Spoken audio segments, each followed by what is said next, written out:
bertahun-tahun, manusia sering memperdebatkan mana agama yang paling benar. Jangankan agama mana yang paling benar, perkara nama Tuhan saja sudah bisa menjadi bahan perdebatan hingga saling klaim kebenaran.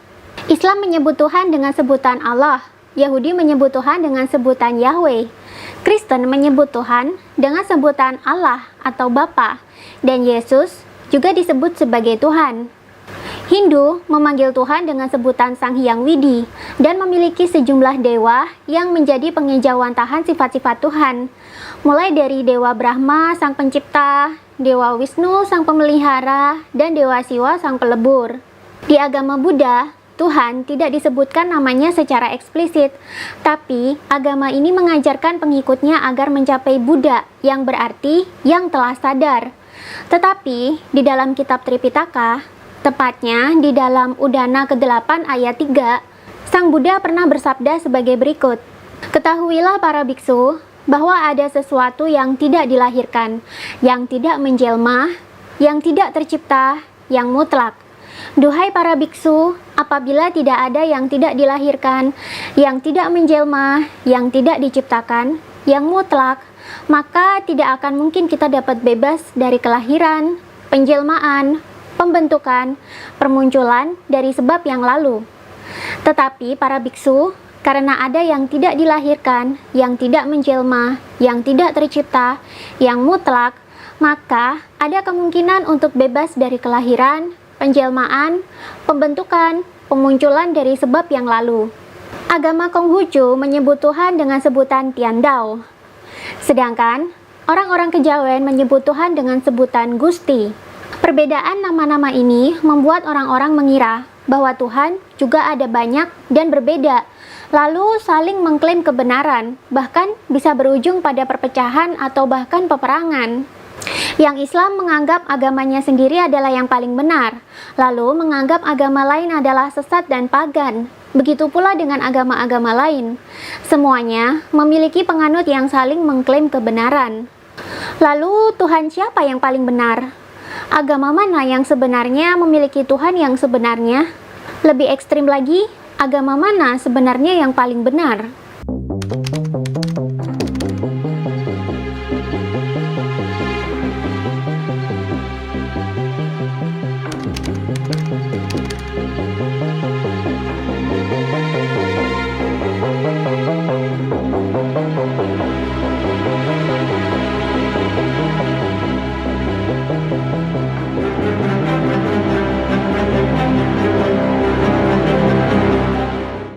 Jika mengacu kepada Tuhan sebagai sekedar nama, maka jelas masing-masing agama memiliki Tuhannya masing-masing dan berbeda. Tetapi jika mengacu pada makna Tuhan sebagai entitas tertinggi di jagat raya, yang tidak lahir dan tidak mati, sumber dari segala bentuk kehidupan, pemilik dan pemimpin semesta, yang maha menciptakan, maha menyayangi makhluk-makhluknya, maha memelihara, yang mutlak, yang maha hidup, dan hanya ada satu atau tunggal atau esa, maka jelas sudah bahwa setiap agama bermuara pada satu Tuhan yang sama. Jika kita tidak mau membuka pikiran, maka tidak ada agama yang berbelok, menyembah entitas lain selain sang entitas tertinggi, yang menjadi sumber dari jagat raya. Entitas ini memiliki kekuatan paling besar, adanya hanya satu atau esa, awal dan ujung semua makhluk hidup kembali, dan tidak bisa digambarkan seperti apa bentuk dan keberadaannya. Jika semua mengacu pada definisi Tuhan yang seperti ini tadi, maka jelas semua agama di Indonesia mengacu pada entitas yang sama. Lalu, mengapa nama sebutannya bisa berbeda-beda? Tentu saja ini tergantung pada siapa orang yang menyampaikan agama tersebut, dan dari mana asal agama tersebut. Karena setiap daerah pasti memiliki budaya dan bahasa yang berbeda-beda. Karena itu muncullah sebutan yang berbeda-beda untuk memanggil Tuhan. Namun, tak banyak manusia yang sadar tentang kesamaan ini. Selama ini kita banyak ditutup doktrin bahwa Tuhan agama X adalah sesat dan berhala, bahwa agama X adalah salah, hanya agama sendiri dan Tuhan sendiri yang paling benar. Banyak pengikut agama tertentu yang menyebarkan doktrin seperti ini. Sehingga tanpa kita sadar, doktrin berujung perbedaan ini kerap memancing perdebatan dan bahkan bisa berujung pada kerusuhan atau peperangan antar umat manusia. Semuanya saling mempertahankan kebenaran dalam versinya masing-masing, tanpa mau menelaah lebih dalam makna tersirat dalam setiap ajaran Nabi dan kitab suci yang dibawanya. Sebagai manusia yang beragama, pernahkah kalian bertanya seperti ini kepada Tuhan langsung? Tuhan, apa agama yang kau anut? Bertanya langsung loh ya, bukan berdasarkan katanya Nabi atau kitab suci, atau berdasarkan doktrin orang lain. Saya yakin pasti tidak ada yang bertanya demikian langsung kepada Tuhan. Stigma bahwa agama yang lain pasti salah, dan hanya agama yang kita anut adalah yang paling benar, tanpa kita sadari bisa saja menjadi senjata penghancur yang mematikan umat manusia lain. Bagaimana jika yang dimaksud di dalam kitab suci atau yang disampaikan para nabi bukan hanya sekedar ajaran yang bersifat doktrinal yang dimaksud paling benar itu tadi? Tahukah kalian bahwa setiap agama memiliki sisi esoteris yang sama? Adakah yang sadar kenapa founding father kita menjadikan sila pertama dalam Pancasila sebagai ketuhanan yang Maha Esa, bukannya yang lain-lain? Apa urusannya berketuhanan dengan negara? Ditaruh di sila paling awal pula. Apa pentingnya urusan iman dengan kepentingan berbangsa dan bernegara? Adakah pesan tersirat yang ingin ditanamkan para founding father kita kepada seluruh warga negara Republik Indonesia?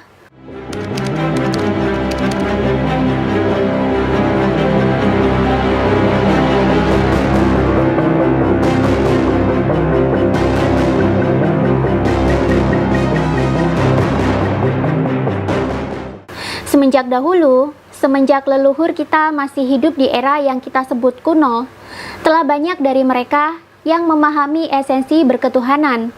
Bahkan, telah banyak di antara mereka yang mengetahui rahasia-rahasia semesta, hanya dengan memanfaatkan kekuatan ilahi yang diberikan Tuhan dalam diri masing-masing. Dalam setiap agama, baik agama yang berasal dari luar Nusantara ataupun kepercayaan peninggalan leluhur Nusantara, masing-masing memiliki sisi esoteris yang sama. Memang ada perbedaan dalam hal ritual, karena setiap agama berasal dari wilayah yang berbeda-beda, dan setiap wilayah memiliki adat istiadat dan budaya sendiri. Tetapi, jika kita mau sebentar saja menilik inti dari masing-masing agama, tentu kita akan menyadari bahwa sejatinya ujung dari setiap agama adalah sama. Sisi esoteris agama adalah sama semua, walaupun masing-masing agama berbeda dalam membahasakannya. Dalam kepercayaan kuno Jawa, ada yang menyebutnya kejawen, kapitayan, Jawa Dipa. Telah lama leluhur menyadari adanya Gusti, yakni sebutan untuk Tuhan yang hanya ada satu. Dialah sumber dari segala kehidupan di semesta ini. Dialah yang mengatur jalannya kehidupan dan keteraturan alam semesta. Dialah yang menciptakan manusia. Dialah yang mengatur lahir dan mati setiap makhluk di alam. Dialah yang tak bisa digambarkan dan tak bisa dibayangkan seperti apa wujudnya. Namun, kehadirannya bisa dirasakan oleh setiap makhluk yang berkesadaran. Karena itu, dalam budaya Jawa, Gusti memiliki sebutan panjang, yakni Gusti Tan Keno Kinoyo Ngopo Tan Keno Kiniro, Anane Mong Esa. Yang berarti Tuhan yang tidak bisa dilihat seperti apa wujudnya, yang tidak bisa dikira. Adanya hanya satu atau Esa. Dan jika ditilik lebih lanjut, Gusti merupakan sanepan atau singkatan dari Bagusing Ati. Artinya, baiknya hati atau baiknya ada di hati. Ini memiliki makna filosofi yang mendalam, di mana artinya Tuhan hanya bisa dikenali oleh manusia yang telah baik atau murni hatinya dari segala bentuk nafsu, ego, emosi, dan keinginan. Bila manusia tidak baik atau murni hatinya, maka dia tak akan bisa melihat atau merasakan kehadiran Tuhan. Sudah sejak lama leluhur Nusantara telah mengetahui bahwa Tuhan telah memberikan sedikit percikan cahayanya dalam setiap diri manusia. Percikan cahaya Tuhan ini adalah ruh manusia yang menjadi diri sejati atau guru sejati manusia. Ruh inilah yang berfungsi sebagai penyampai pesan dan energi dari Tuhan, sehingga manusia bisa hidup dalam kecerdasan dan kebijaksanaan yang langsung dibisikkan Tuhan melalui guru sejati ini tadi. Manusia yang terhubung dengan guru sejatinya akan menjadi manusia yang bahagia, percaya diri, mengenali dirinya sendiri, bijaksana, sangat cerdas, dan bahkan bisa memiliki kekuatan-kekuatan yang tak bisa didefinisikan dengan ilmu pengetahuan modern. Sebab energi yang dia pakai bukan lagi energi pada umumnya, melainkan energi dari Tuhan langsung. Manusia yang telah terhubung dengan guru sejatinya dan sadar akan keberadaan Tuhan, maka hidupnya selalu menjadi berkah bagi pribadi maupun sekitarnya. Ia tumbuh menjadi manusia yang hidupnya selaras dan bisa merawat semesta dengan baik, sehingga hidupnya dan lingkungannya ikut merasakan kebaikan dari apa yang diperbuat si manusia ini tadi. Sedangkan manusia yang hatinya kotor, diliputi nafsu, ego, emosi, dan keinginan, dia tak akan bisa melihat dan merasakan Tuhan. Dan dia tak akan bisa terhubung dengan guru sejati ini, sehingga hidupnya akan dipenuhi dengan keburukan. Banyak hal jahat dan kerusakan akan dia lakukan di dunia. Dan dia tumbuh menjadi manusia yang merusak tatanan semesta. Menurut Syekh Abdul Qadir Al-Jailani, dalam kitab Sirul Asrar juga disebutkan bahwa Tuhan atau Allah telah menciptakan roh untuk manusia yang berasal dari cahaya Allah. Dalam kitab Sirul Asrar, roh manusia ini disebut sebagai roh Qudsi, sang manusia sejati. Dialah roh yang menjadi penuntun manusia untuk hidup lebih baik, yang membawa karomah atau kesaktian bagi manusia, dan menjadi media manusia untuk bisa mengenal, melihat, dan merasakan kehadiran Tuhan. Manusia sejati ini bersih dari segala nafsu, ego, dan keinginan. Dialah roh manusia yang murni dari cahaya Allah. Dan untuk bisa menyadari roh Qudsi ini, maka manusia harus bersih dan murni dulu juga dari semua bentuk emosi, nafsu, ego, dan keinginan. Jika manusia bisa pasrah, kembali ke titik nol bagaikan bayi yang baru lahir, dan hanya fokus mengingat nama Allah, baru dari situlah manusia bisa menyadari roh Qudsinya atau sang manusia sejati dan melihat atau merasakan kehadiran Tuhan. Syekh Abdul Qadir Al-Jailani menuliskan, manusia yang telah mencapai tahap makrifat atau mengenal Tuhan akan mengalami emosi dan fenomena fisik yang tidak bisa digambarkan lagi melalui panca indera. Di Kristen, ada konsep Trinitas yang terdiri sebagai Allah sebagai Bapa, Allah sebagai Putra, dan Allah sebagai Roh Kudus. Allah sebagai Bapa inilah Tuhan sebagai entitas tertinggi yang esa dan menciptakan serta mengatur jalannya semesta. Sedangkan Allah sebagai Putra, yang dimaksud di sini adalah Yesus atau Isa Al-Masih. Di mana dalam agama Kristen, Yesus dianggap sebagai firman Allah yang mewujud ke dalam manusia. Karena itu, umat agama Kristen juga menyebut Yesus sebagai Tuhan. Karena memang apa yang dibicarakan dan diperbuat benar-benar bersumber dari firman Allah atau Bapa. Sedangkan Allah sebagai Roh Kudus ini adalah roh dalam diri masing-masing manusia. Dia adalah bentuk diri sejati yang selalu menuntun manusia agar hidup selaras dan sesuai dengan apa yang telah digariskan oleh Tuhan. Roh Kuduslah yang menjadi penyampai pesan Tuhan langsung kepada manusia. Dialah yang membawa pesan-pesan Allah untuk manusia supaya manusia hidupnya selalu baik dan bahagia. Dalam Hindu pun istilah diri sejati ini digambarkan sebagai Atman, sedangkan Konghucu menyebutnya sebagai Sing. Dalam spiritualitas New Age pun, yang biasanya kita kenal dengan tren ajaran spiritual kesadaran murni di dunia barat, juga mengenal istilah higher self untuk menggambarkan guru sejati ini tadi. Untuk bisa mengenali dan terhubung dengan guru sejati, maka manusia harus sadar dulu dengan cara menghilangkan semua bentuk emosi, luka batin, trauma, nafsu, dan ego. Agama Buddha sendiri malah mengajarkan setiap umatnya agar segera menjadi Buddha, yang artinya yang telah sadar alias telah mendapatkan pencerahan. Bila kita mengetahui bahwa sebenarnya inti dari setiap agama adalah sama, di mana semua agama berujung bahwa hanya ada satu entitas yang tidak bisa digambarkan dan dirasakan, tetapi menjadi sumber dari semesta ini. Kemudian setiap diri manusia telah dibekali oleh seorang guru sejati sebagai penyampai pesan dan kekuatan dari Tuhan. Maka seharusnya manusia tidak lagi bertengkar karena perkara agama. Bukankah masing-masing dari diri kita sendiri telah memiliki ruh yang menjadi penghubung langsung dengan Tuhan? Mengapa kita tak menanyakan setiap perbedaan langsung pada Tuhan saja? Alih-alih malah mengklaim paham dan agama sendirilah yang paling benar, malah rawan menimbulkan perpecahan dan peperangan loh. Padahal, dalam bahasa Indonesia sendiri, sudah lama ada kata nurani yang merupakan pengejawantahan guru sejati ini tadi. Pernahkah kalian melihat orang yang kelakuannya sangat jahat, lalu kalian mengeluh, "Duh, tuh orang punya hati nurani gak sih?" Kenapa yang disebut adalah nurani? Bukan otak, bukan logika, bukan kecerdasan, atau yang lain. Pernahkah kalian berdebat dengan orang yang sulit sekali diberi pengertian, lalu kalian mengeluh? Coba deh, tanya hati nurani kamu, bener nggak yang kamu lakuin tuh tadi? Kenapa lagi-lagi nurani lagi yang disebut? Kenapa untuk hal yang bersifat kebaikan yang mendasar dan bersumber dari hati atau kalbu, kita menggunakan kata nurani? Karena memang nurani atau diri sejatilah yang biasanya membisiki manusia dengan kebaikan, kecerdasan, dan kebijaksanaan.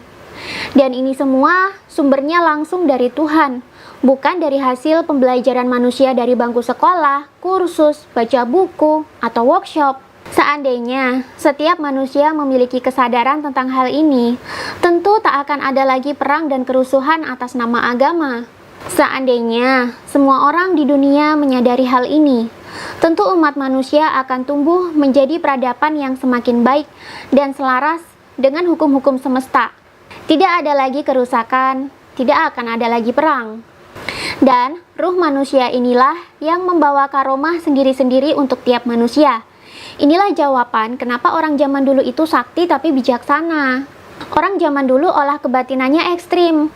Mereka suka bertapa ke tempat sepi selama berhari-hari untuk menjauhkan diri dari segala hiruk-pikuk kehidupan, supaya bisa fokus menanggalkan setiap luka batin, emosi, nafsu, dan juga ego. Tak ada yang mereka harapkan selain menyadari bahwa dia adalah manusia yang diciptakan Tuhan dengan bekal guru sejati di dalam diri. Bila manusia telah berhasil mengenali guru sejatinya dan sukses mengenali Tuhan, maka karomah atau kewaskitaan atau kesaktiannya akan muncul. Pulang-pulang sudah menjadi manusia yang bijak namun sakti. Karena guru sejatinya selalu membisikkan kebijaksanaan di setiap perbuatan dan langkahnya. Mereka pulang dalam kondisi sudah mendapatkan pencerahan. Sekarang sudah dapat jawaban kan? Kenapa leluhur kita sakti-sakti? Kenapa dulu kerajaan-kerajaan di Nusantara bisa menjadi negeri yang besar dan memiliki pengaruh yang luas?